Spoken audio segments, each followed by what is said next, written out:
বন্ধুগণ, আমরা ইতিমধ্যে জানতে পেরেছি সরকার ইন্টারনেট বন্ধ করে দেওয়ার সিদ্ধান্ত নিয়েছে।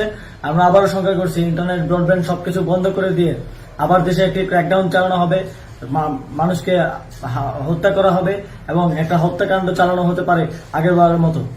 সেই জায়গা থেকে আমরা আমাদের আগামী এই পুরো সপ্তাহের কর্মসূচির আউটলাইন ঘোষণা করে দিয়ে যেতে চাই। আমরা জানি না ইন্টারনেট বন্ধ হওয়ার পরে সমন্বয়কদের কি হবে, আমাদেরকে আবার তুলে নিয়ে যাবে কিনা, মেরে ফেলবে কিনা, কিংবা যে কোনো কিছু ঘটতে পারে। সেই জায়গা থেকে আমরা একটা কর্মসূচি আউটলাইন ঘোষণা করে দিয়ে যাচ্ছি। আমরা না থাকলেও আপনারা এই কর্মসূচিগুলো বাস্তবায়ন করবেন। আগামীকাল 5ই অগস্ট সারা দেশে শহীদ স্মরণে শহীদ হওয়া স্থানসমূহে শহীদ স্মৃতি ফলক উন্মোচন করা হবে। 11টায় শাহবাগে শ্রমিক সমাবেশ হবে কেন্দ্রীয়ভাবে, 5টায় নারী সমাবেশ হবে শহীদ মিনারে। সারা দেশে বিক্ষোভ ও গণ অবস্থান চলমান থাকবে। 6ই আগস্ট মার্চ টু ঢাকা ঘোষণা করছি। 6ই আগস্ট মঙ্গলবার সারা দেশে যে যেখানে আছেন সব জায়গা থেকে মিছিল নিয়ে ঢাকার উদ্দেশ্যে রওনা হবেন। সারা দেশের ছাত্র নাগরিক শ্রমিকদের ঢাকায় আসার আহ্বান জানাচ্ছি।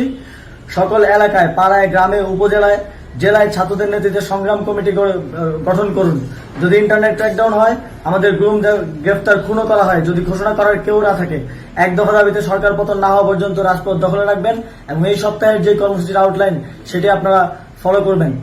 সারা দেশের প্রত্যেকটি পরিবারের প্রতি আমি আহ্বান জানাতে চাই, আপনার পরিবার থেকে একজন করে হলেও মনে রাখবেন এই আন্দোলন, এই লড়াই আপনার পরিবার, আপনার পরবর্তী প্রজন্মের জন্য একটি সুন্দর বাংলাদেশ গড়ার লড়াই।